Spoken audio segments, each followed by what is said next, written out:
പുതിയൊരു വീഡിയോയിലേക്ക് എല്ലാവർക്കും സ്വാഗതം. ഇന്നത്തെ വീഡിയോയിൽ എല്ലാവർക്കും ഒരു സംശയമുണ്ട്, ഇതെന്താ സാധനം. അപ്പോൾ ഇതിനെ പറ്റിയുള്ള കുറച്ച് കാര്യങ്ങളാണ് ഇന്നത്തെ വീഡിയോയിൽ സംസാരിക്കുന്നത്. അപ്പോൾ ഇവിടെ വന്നവരൊക്കെ ഒറ്റയടിക്ക് ചോദിക്കുന്നത് ഇത് ബാത്റൂമാണോ. അപ്പോൾ ബാത്റൂം പോലെയുള്ള, അതായത് റൂമിനകത്തൊരു ചെറിയ റൂമാകുമ്പോൾ അധികം ബാത്റൂമാണല്ലോ ഉണ്ടാവുക. അപ്പോൾ അങ്ങനെയുള്ള ചില സംശയം. പിന്നെ ചിലർക്ക് ഇത് പൂജാമുറിയാണോ സംശയം. അപ്പോൾ നമ്മൾ ആ വിഭാഗത്തിൽ വിടാത്തതുകൊണ്ട് അതും അല്ല. അപ്പോൾ എന്താ കാര്യം എന്ന് വെച്ചാൽ, ഇത് ഒരു റെക്കോർഡിംഗ് സ്റ്റുഡിയോ അല്ലെങ്കിൽ അങ്ങനെയൊക്കെ പറയാം, റെക്കോർഡിംഗ് റൂം.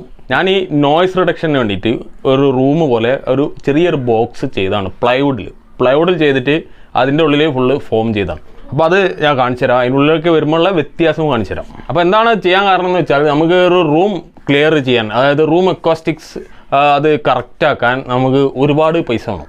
ലക്ഷങ്ങൾ ചിലപ്പോൾ വേണ്ടി വരും. ഇനിയിപ്പോൾ ചുരുക്കി ചെയ്താൽ തന്നെ ഒരു 50,000 റുപ്യക്ക് വേണ്ടി വരും. എന്നാലേ നമുക്കൊരു സാധാരണ ഒരു 8 റൂം നല്ലൊരു സൗണ്ട് ക്വാളിറ്റി ആക്കാൻ പറ്റുള്ളൂ. അതായത് കേൾക്കാനായാലും റെക്കോർഡ് ചെയ്യാനായാലും. ഇപ്പോൾ ഇവിടുത്തെ ഈ അന്തരീക്ഷത്തിൽ തന്നെ ഒരുപാട് സൗണ്ട് നോയ്സ് വരുന്നുണ്ട്. കാരണം എന്താണെന്ന് വെച്ചാൽ, എൻ്റെ വീട് ഇത് ഓടാണ്. അപ്പോൾ ഇതിൻ്റെ ഇപ്പോൾ കണ്ടോ ആ സൗണ്ട് കേട്ടില്ലേ. അപ്പോൾ അങ്ങനെയുള്ള ഈ ഏരിയ കൂടെ ഒക്കെ ഉള്ള എല്ലാ സൗണ്ടും ഇതിലൂടെ കയറി വരും. അതേപോലെ തന്നെ ഞാൻ ഈ സംസാരിക്കുന്ന സൗണ്ട് പുറത്തോട്ടും പോകും. അപ്പം 2 കാര്യത്തിനാണ് ഞാൻ അത് ഉപയോഗിക്കുന്നത്. ഒന്ന്, എനിക്ക് വോയിസ് ഓവർ മറ്റ് ചില ചാനലുകളുണ്ട്. അതായത് ഇപ്പോൾ 2 ചാനൽ നിങ്ങൾക്കറിയാം. ഒന്നൊരു ഈ ടെക് ചാനലുണ്ട്, ഒന്ന് ഇതിൻ്റെ കൂടാതെ ഒരു വ്ളോഗ് ഉണ്ട്. ഇത് 2 ഞാൻ എല്ലാവർക്കും പരിചയപ്പെടുത്തിയുള്ളൂ. അപ്പോൾ അത് കൂടാതെ വേറെ 2 ചാനലുണ്ട്. അപ്പോൾ ഒന്നിലേക്കുള്ള വോയിസ് ഓവറും, അത് വോയിസ് ഓവർ വീഡിയോ ആണ്. അപ്പോൾ അതിന് വേണ്ടിയിട്ട് ചെയ്യുന്നതാണ് ഇതിനകത്ത് പോയിട്ട്. കാരണം നമുക്ക് മാക്സിമം നല്ല ക്ലീൻ സൗണ്ട് കിട്ടണം. വളരെ ക്ലോസിൽ മൈക്ക് വെച്ചിട്ട് ഫിൽറ്ററൊക്കെ വെച്ചിട്ട് സംസാരിക്കുന്നതാണ് അവിടെ. അപ്പോൾ അത് നല്ല ക്ലീൻ ആയിരിക്കണം സൗണ്ട്. അപ്പോൾ അത് അങ്ങനെ ഈ ഒരു അന്തരീക്ഷത്തിൽ നിന്ന് എത്ര തന്നെ ശ്രമിച്ചിട്ടും കിട്ടാതെ ആയപ്പോഴാണ് ഈ ഒരു സംഭവം ചെയ്തത്. അപ്പോൾ ഇതിൻ്റെ ഉള്ളിൽ ഇങ്ങനെ ചെയ്യേണ്ട ആവശ്യം വന്നത്, ഈ റൂം ഓടിട്ട ഒരു റൂമായതുകൊണ്ടാണ്. അപ്പോൾ ഈ ഒരു ഓടിട്ട റൂമാകുമ്പോൾ ഇവിടെ സീലിംഗ് ചെയ്ത്, ആ സീലിംഗ് ഫുൾ അക്വാസ്റ്റിക്സ് ചെയ്ത് ഇതിൻ്റെ സൈഡും എല്ലാ കാര്യങ്ങളും അക്വാസ്റ്റിക്സ് ചെയ്ത് വരുമ്പോഴത്തേക്കും നല്ല പൈസയാവും. അപ്പോൾ അതിൻ്റെ ഒരു സ്വന്തം വീടൊക്കെ ആണെങ്കിൽ കുഴപ്പമില്ലായിരുന്നു. അതിപ്പോൾ വാടക വീടാണ്. അപ്പോൾ ഇവിടെ അങ്ങനെ ചെയ്യുമ്പോൾ അതിന് ഒരു അധികാര പ്രശ്നം ഉണ്ടാവും. പിന്നെയെന്ന് പറഞ്ഞാൽ, ഇത് പോകുമ്പോൾ ഞാൻ അയച്ചുകൊണ്ട് പോകണം, അല്ലെങ്കിൽ ഇവിടെ ഇട്ടേച്ചും പോകണം. എങ്ങനെയായാലും അതൊക്കെ അതിൻ്റെതായ പ്രയാസമുണ്ട്. അപ്പോൾ ഇതാകുമ്പോൾ മൊത്തം സ്ക്രൂ ആണ്, കംപ്ലീറ്റ് സ്ക്രൂ. അപ്പോൾ അത് അയച്ചുകൊണ്ട് പോവാം. എനിക്ക് വേണ്ടവർക്ക് വേണേൽ വെക്കാം. നല്ലൊരു റൂം സെറ്റപ്പ് എനിക്ക് ആകുമ്പോൾ വേറെ എന്തെങ്കിലും ആവശ്യത്തിന് വേണമെങ്കിൽ ഉപയോഗിക്കാം. ഈ പ്ലൈവുഡൊക്കെ ഊരി നമുക്ക് ചെറിയ എന്തെങ്കിലും വേറെ എന്തെങ്കിലും ആവശ്യങ്ങൾക്ക് ഉപയോഗിക്കാം. അപ്പോൾ നിങ്ങൾ ചിലർക്ക് തോന്നും അത്രയ്ക്കൊക്കെ നോയ്സ് പോകുന്നു. അപ്പോൾ എനിക്കെന്തായാലും നല്ലൊരു റിസൾട്ട് കിട്ടിയിട്ടുണ്ട്. അപ്പോൾ എന്താണെന്ന് കാണിച്ചു തരാം. അപ്പോൾ നമ്മളിപ്പോൾ ഇത്ര നേരം കേട്ട സൗണ്ട് നിങ്ങളിപ്പോൾ ഒരു ഇയർഫോണോ അല്ലെങ്കിൽ ഫോണിൽ തന്നെ കേൾക്കുകയാണെങ്കിലും, ഇപ്പോൾ അതാ കുട്ടിയുടെ ഒച്ച കേട്ടില്ലേ, അങ്ങനത്തെ ഒച്ചകളൊക്കെ ഉള്ളത് അവിടെ എത്തുമ്പോൾ വ്യത്യാസം ഉണ്ടോ എന്ന് നോക്കുക. യെസ്, ഇപ്പോൾ സൗണ്ട് എങ്ങനെയുണ്ട്, വ്യത്യാസമുണ്ടോ? ഒരു ഡെഡ് സൗണ്ടായിട്ട് തോന്നുന്നുണ്ടാവും ചിലർക്ക് അല്ലേ. കാരണം നന്നാക്കി അബ്സോർബ് ആവും, നന്നാക്കി നോയ്സ് റിഡ്യൂസ് ആവും. ഈ ഒരു ലെവലിൽ വെച്ചിട്ട് എനിക്ക് സൗണ്ട് റെക്കോർഡ് ചെയ്യുമ്പോൾ ഒരു പോഡ്കാസ്റ്റ്, ഇപ്പോൾ പോഡ്കാസ്റ്റ് എന്താണെന്ന് അറിയാലോ. അപ്പോൾ പോഡ്കാസ്റ്റ്, അതുപോലെ വോയിസ് ഓവർ വീഡിയോ, പിന്നെ ഈ ഹമ്മിങ്, അതായത് നമ്മളെ ഓഡിയോ സിസ്റ്റം അസംബിൾ ചെയ്യുമ്പോൾ അതിനകത്ത് ഉണ്ടാക്കുന്ന നോയ്സ്, ഹമ്മിങ്, പിന്നെ ചില ടൂണുകൾ കറക്റ്റാണോ, അതായത് സൗണ്ട് ഫ്രീക്വൻസി ലെവൽ കറക്റ്റാണോ എന്നറിയാൻ നമുക്ക് ഇങ്ങനെയുള്ള ഒരു കറക്റ്റ് സൗണ്ട് അക്വാസ്റ്റിക്സ് ചെയ്ത ഒരു റൂമാണ് ഏറ്റവും ബെസ്റ്റ്. ഇവിടെ ഇപ്പോൾ നിങ്ങൾക്ക് എൻ്റെ എക്കോ കേൾക്കുന്നുണ്ടാവില്ല. സൗണ്ട് തന്നെ വളരെ കുറവാണ്, കാരണം ഒരുപാട് അബ്സോർബ് ആവും. നമ്മുടെ മൈക്രോസോഫ്റ്റിൻ്റെ ഒക്കെ ഒരു ആനക്കോയ്ക്ക് റൂമുണ്ട്.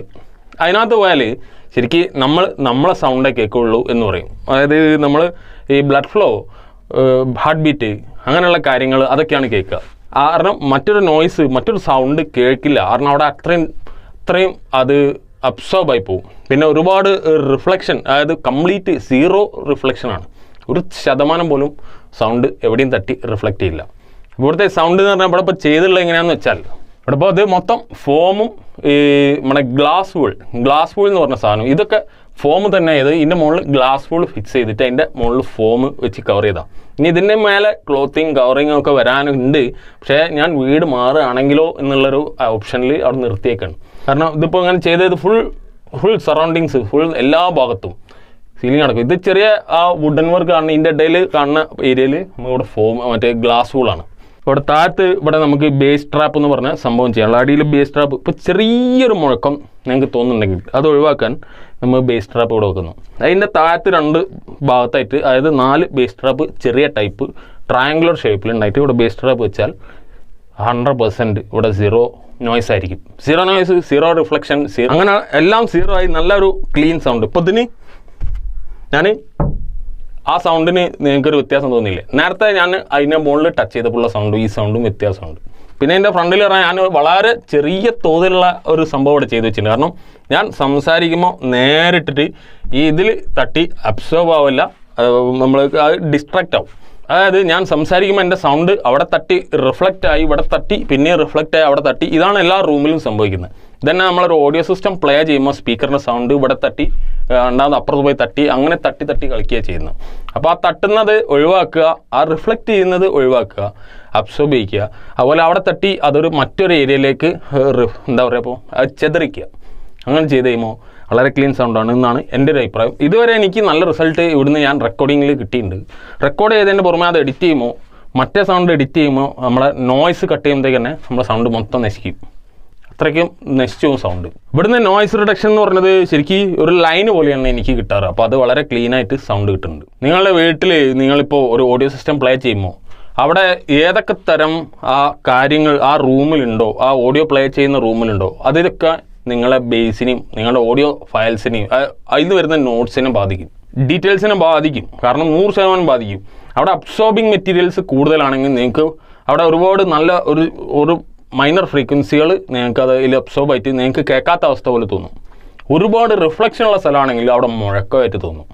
അങ്ങനെ ഓരോ തരത്തിൽ നിങ്ങളുടെ ആ റൂം നിങ്ങളുടെ മ്യൂസിക്കിൻ്റെ അതായത് നിങ്ങൾ കേൾക്കുന്ന ലെവലിനെ ബാധിക്കുന്നുണ്ട്. മ്യൂസിക് സിസ്റ്റം കറക്റ്റായിട്ട് തരികയാണെങ്കിലും നമുക്ക് അവിടെ കിട്ടുന്നത് അവിടെ എക്സ്പീരിയൻസ് ചെയ്യാൻ പറ്റുന്ന വ്യത്യാസം ഉണ്ടാവും. അപ്പോൾ അത് കറക്റ്റാക്കി കഴിഞ്ഞാൽ ഏറ്റവും നല്ലത്. അത് നിങ്ങളുടെ റൂമിൽ അങ്ങനെ ഉണ്ടെങ്കിൽ അതൊക്കെ ഒന്ന് ക്ലിയർ ആക്കി, അതായത് നമ്മൾ ലിസണിങ് കറക്റ്റാക്കാനുള്ള ലെവലിലേക്ക് അത് സെറ്റ് ചെയ്ത് മാറ്റി വെച്ചാൽ നിങ്ങൾക്ക് കുറച്ചുകൂടെ നന്നാവും. അപ്പോൾ നമ്മളിതിന്ന് പുറത്തു പോവാം. ഇവിടെ AC ഒന്നുമില്ല, നല്ല ചൂടാണ്. അപ്പോൾ സംഭവം ഈ ബാത്റൂം അല്ല, സംഗതി എന്താണെന്ന് നിങ്ങൾക്ക് മനസ്സിലായല്ലോ. അപ്പോൾ ഇങ്ങനെയുള്ള സംഭവം വീട്ടിലുണ്ടാക്കി വെക്കാനല്ല ഞാൻ ഉദ്ദേശിക്കുന്നത്. നിങ്ങളെല്ലാവരും ഈ സംഭവം എന്താണ്, ഈ നടുവിൽ ഇങ്ങനെ ഒരു ബോക്സിൻ്റെ ആവശ്യം എന്താണ് എന്നുള്ളത് മനസ്സിലായി ഒന്ന് പരിചയപ്പെടുത്താമെന്ന് മാത്രമേ ഉള്ളൂ.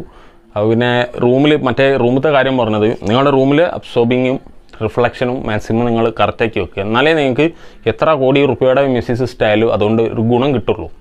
വീഡിയോ ഇഷ്ടപ്പെട്ടാൽ തീർച്ചയായും ലൈക്ക് ചെയ്യുക, ഷെയർ ചെയ്യുക, സബ്സ്ക്രൈബ് ചെയ്യുക. അടുത്ത വീഡിയോയിൽ കാണാം.